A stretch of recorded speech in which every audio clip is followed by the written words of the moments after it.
இங்கிலாந்து தலைநகர் லண்டனில் உள்ள ஆக்ஸ்போர்ட் பல்கலைக்கழகத்தில் சர்வதேச அரசியல் படிப்பில் சேர்ந்து படிக்க தமிழ்நாடு பாஜக தலைவர் அண்ணாமலை சென்றிருக்கிறார். அவர் திரும்பி வர 3 மாதங்கள் ஆகலாம் என்பதால் அவருடைய இடத்திற்கு ஒரு தற்காலிக தலைவரோ அல்லது செயல் தலைவரோ நியமிக்கப்படலாம் என கூறப்பட்ட நிலையில் ஒரு குழுவையே அமைத்து உத்தரவிட்டிருக்கிறது பாஜக தேசிய தலைமை. மாநிலத்தில் கட்சியின் செயல்பாடுகளை ஒருங்கிணைப்பதற்காக அமைக்கப்பட்டுள்ள இந்த குழுவில் ஒரு ஒருங்கிணைப்பாளரும் அவருக்கு கீழ் 5 உறுப்பினர்களும் நியமிக்கப்பட்டுள்ளனர். இவர்களில் ஒருங்கிணைப்பாளராக பாஜகவின் முன்னாள் தேசிய செயலாளர் ராஜா நியமிக்கப்பட்டிருக்கிறார். RSS பிரச்சாரகராக வளர்ந்து பாஜக வழியாக 2001 காரைக்குடி எம்எல்ஏவாக தேர்ந்தெடுக்கப்பட்ட ராஜா அதன் பிறகு தேர்தல் அரசியலில் தோல்விகளை மட்டுமே சந்தித்தாலும் கட்சியில் முன்னேறி கொண்டே இருக்கிறார்.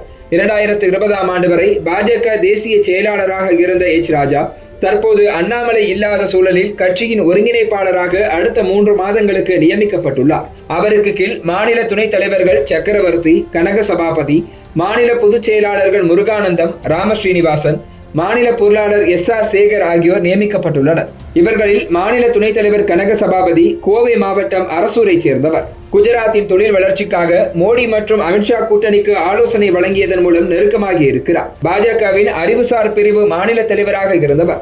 2 முறை பாரதியார் பல்கலைக்கழக சிண்டிகேட் உறுப்பினராக இருந்து ராஜினாமாவும் செய்தவர். தற்போது பாஜக மாநில துணைத் தலைவராக இருக்கும் இவர் அண்ணாமலைக்கு நெருக்கமானவர் என கூறப்படுகிறது.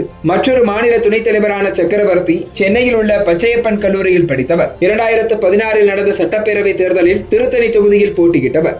அண்ணாமலைக்கு நெருக்கமானவராக அறியப்படுவதால் இவரையும் இந்த குழுவில் இணைத்திருக்கிறது தேசிய பாஜக தலைமை. இந்த லிஸ்டில் இருக்கும் கருப்பு முருகானந்தம் திருவாரூர் மாவட்டத்தைச் சேர்ந்தவர். 1990களின் இறுதியில் பாஜகவில் இணைந்தவர். ஒன்றிய செயலாளர், மாவட்ட செயலாளர் என மெல்ல மெல்ல வளர்ந்து மாநில பொதுச் செயலாளராக உருவெடுத்திருக்கிறார். ராஜா, CP ராதாகிருஷ்ணன் என RSS பின்னணியில் இருந்து வந்த தலைவர்களுடன் நெருங்கி பழகிய முருகானந்தம் 2014, 2024 என 2 முறை தஞ்சாவூர் மக்களவை தொகுதியில் போட்டியிட்டு இருக்கிறார். அண்ணாமலையே பாஜகவின் சோழ மண்டல தளபதி என புகழும் அளவுக்கு அவரோடு நெருக்கம் காட்டியவர். இந்த லிஸ்டில் இருக்கும் ராமஸ்ரீனிவாசன் மதுரையைச் சேர்ந்தவர். முனைவர் பட்டம் பெற்று பேராசிரியராக இருந்தவரை திருப்பரங்குன்றம் இடைத்தேர்தல் மூலமாக அரசியல் களத்தில் இறக்கிவிட்டது பாஜக. நடந்து முடிந்த மக்களவை தேர்தலில் மதுரை தொகுதியில் பாஜக சார்பாக போட்டியிட்ட ஸ்ரீனிவாசன் தீவிர RSS ஆதரவாளர். 5வது பேராக இருக்கும் மாநில பொருளாளர் SR சேகரும் RSSின் தீவிர ஆதரவாளர் தான்.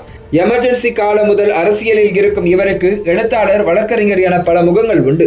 பாஜகவின் பொருளாளராக மட்டுமல்லாமல் அண்ணாமலையின் அன்அபிஷியல் ஆதரவாளராகவும் இருக்கிறார் SR சேகர். மாநில பாஜகவை கவனித்துக் கொள்வதற்காக அமைக்கப்பட்டிருக்கும் இந்த லிஸ்டில் பெண் நிர்வாகிகளுக்கு எந்த பொறுப்பும் வழங்கப்படாதது விவாதமாக மாறியிருக்கிறது.